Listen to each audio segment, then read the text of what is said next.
Hey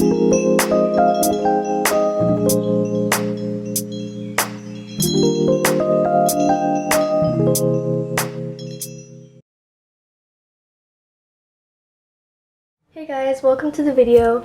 I'm here with my leopard gecko Ash as usual, and today we'll be talking about some ways you can bond with your gecko and possibly make them like you more. If you don't see any progress after trying these things, don't take it too personally. I mean, they're lizards after all, what can I say?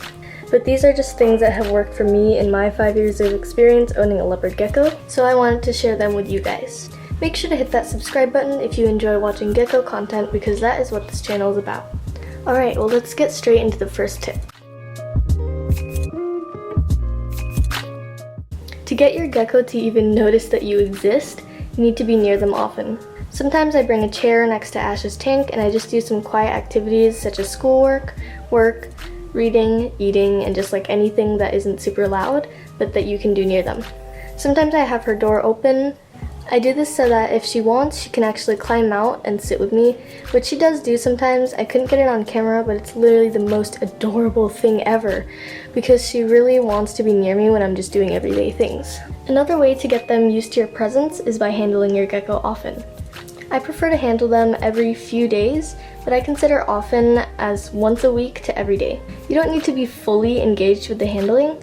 You can be like playing video games or watching YouTube at the same time, but the handling just has to be a very positive experience. You should never grab them tightly, especially by the tail, drop them from a great height, or do something that annoys or hurts them. Leopard geckos really love eating. It's like the best part of their life. So if you're part of that experience, like if you handle them soon before feeding, then they associate you holding them with a good experience. So I would definitely recommend doing that often, because it was one of the biggest things that worked for me. If you want more tips for handling your leopard gecko, you can go check out my video on that. If you just click on the eye in the top right corner, then you can go watch it. Continuing from that feeding subject, the fastest way to feed your gecko is to just put the food all around the tank and do something else while you're waiting for them to finish hunting. This actually takes away a pretty big opportunity for you to bond with your Leo, because eating, as I said before, is their favorite part of life. So if they know that you're the one giving the food, then there's a pretty high chance that they might like being with you more if you really engage with them while they're eating. What I mean by this is don't just put food in the tank and walk away. This is okay sometimes if you want them to get some exercise, but if you really want to bond, then the best thing to do is to hand feed them once in a while, or cup feed while you're holding the cup, so that they know that you are the owner and you are the one they should be appreciating because you give them food. Number 4 is to avoid unnecessary stress. If you stress them out too often, this can make them lose trust in you. Occasionally, freaking them out is going to happen. There's nearly nothing you can do to avoid this, but when I said unnecessary stress, I meant don't bother them while they're sleeping, which is from around 1 a.m. to 6 p.m., at least for me. Don't take them out near other animals, even if you trust your cat or dog, because lizards are prey to animals this size in the wild. Other examples of this include too many or too little hides, improper tank care like husbandry, lighting, heating, etc., sudden noises or movements, and dropping them while you're handling them. Last but not least is number 5, which is to get your leopard gecko to recognize its name, especially for feedings. This can get them to understand that when you call their name, they'll get food.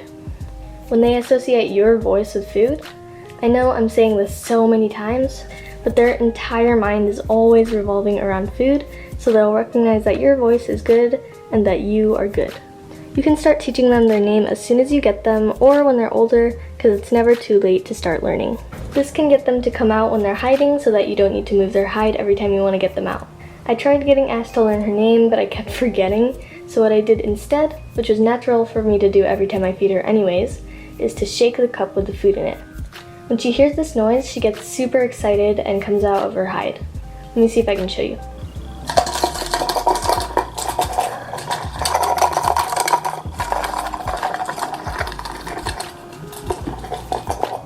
See, she comes right out. She can't even see it, but she just gets so excited.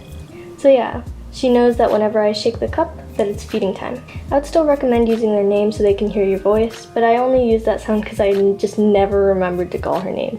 I hope that these 5 tips were helpful. If they were, let me know in the comments or by clicking that like button so I know what kind of videos my audience enjoys. Okay then, Thanks for watching this video and have an amazing day.